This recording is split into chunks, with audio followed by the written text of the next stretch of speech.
नमस्कार। बांकीपुर उपचुनाव भारतीय जनता पार्टी के लिए प्रतिष्ठा का विषय क्यों बन गया है?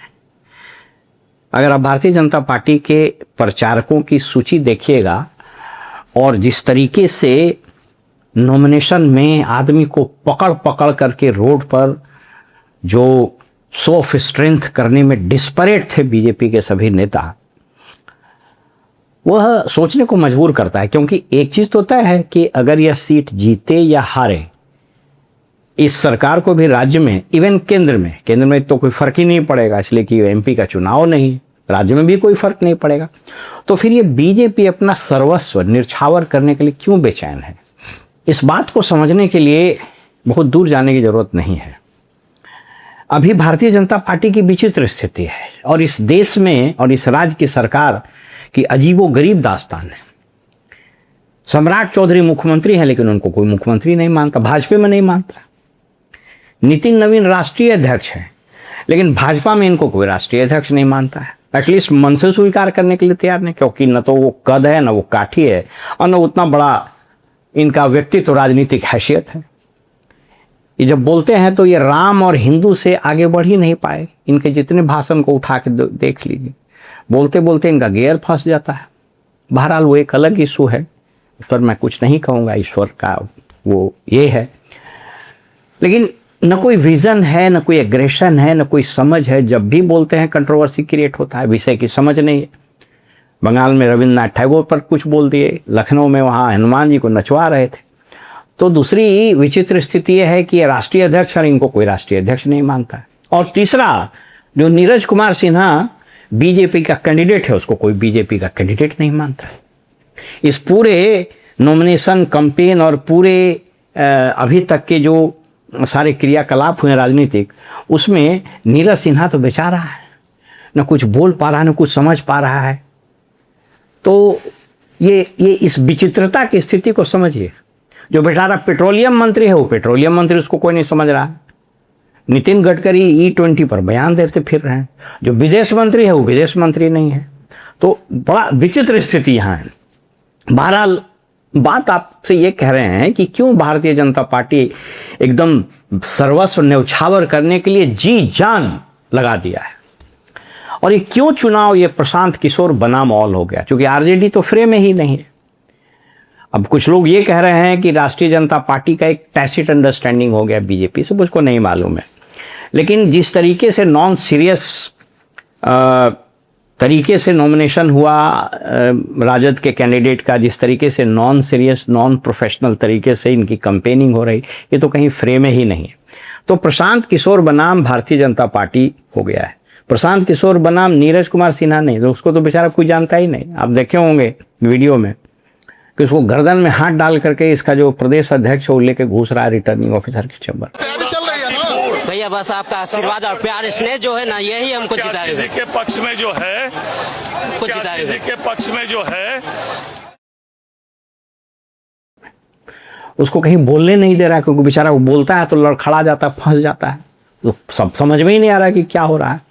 अब ये सब समझिए कि कितना बड़ा दुर्भाग्य है डेमोक्रेसी के नाम पर और चुनाव के नाम पर।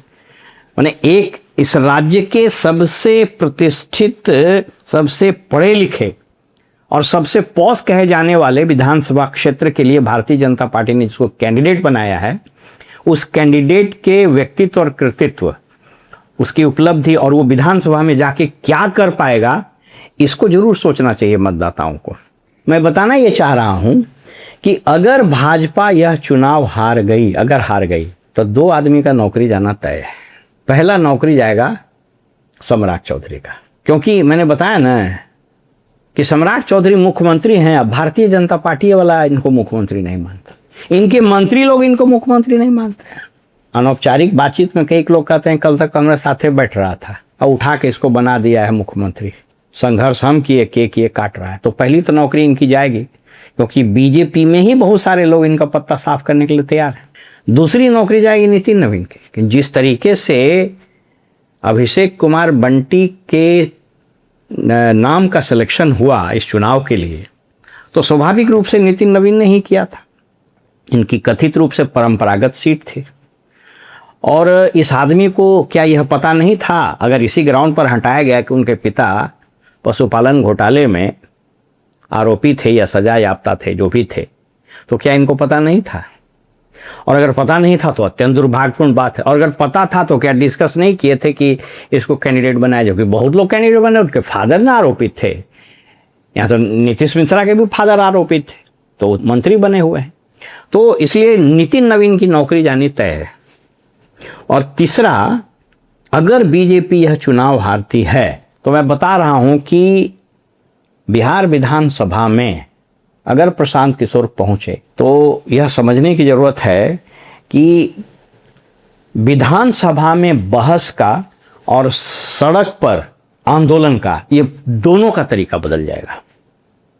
हमेशा याद रखिए कि लोकतंत्र में विपक्ष की आवाज वो जनता की आवाज होती है। आज की तारीख में क्या स्थिति है? भरत तिवारी इनकाउंटर हुआ, अभी एक बंटी यादव जिसने सेक्स रैकेट कोई मंत्री चला रहा था उसके खिलाफ उसने आवाज उठाई, वो मारा गया। इसके अलावा फेक इनकाउंटर्स की धड़ी लगी हुई है।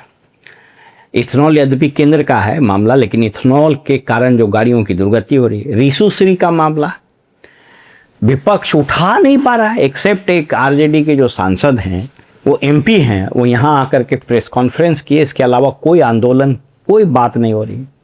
विपक्ष के नेता सहित आरजेडी के अन्य नेताओं के तो मुंह में ताला ही लगा हुआ। क्यों लगा हुआ मुझे नहीं पता। इतने पुल गिर रहे हैं धड़ाम धड़ाम, इतना स्कैम, इतना भ्रष्टाचार हो रहा है, इतनी अपराध की घटनाएं बढ़ गई है, लेकिन विपक्ष बोल नहीं पा रहा है, यानी जनता की आवाज वहां जा नहीं रही है। क्वेश्चन पर क्वेश्चन लीक हो रहा है, नियुक्ति में धांधली हो रही है। तो मैं बताना ये चाह रहा हूं कि भारतीय जनता पार्टी अब कोई चांस नहीं लेना चाहती है, क्योंकि अगर ये चुनाव हारे तो इसका राष्ट्रीय अध्यक्ष का पत्ता गोल, मुख्यमंत्री का पत्ता गोल, और यहाँ पर ये जो सत्ता का संघर्ष है वो भारतीय जनता पार्टी में शुरू हो जाएगा। राष्ट्रीय जनता दल का जहाँ तक प्रश्न है, अब ये बिल्कुल हाशिए पर जा चुका है और धीरे धीरे यह विपक्ष की भी प्रासंगिकता खो देगा। ऐसे में किसी स्टेट के लिए ऑपोजिशन का वैक्यूम क्रिएट हो जाना यह अच्छी बात नहीं है।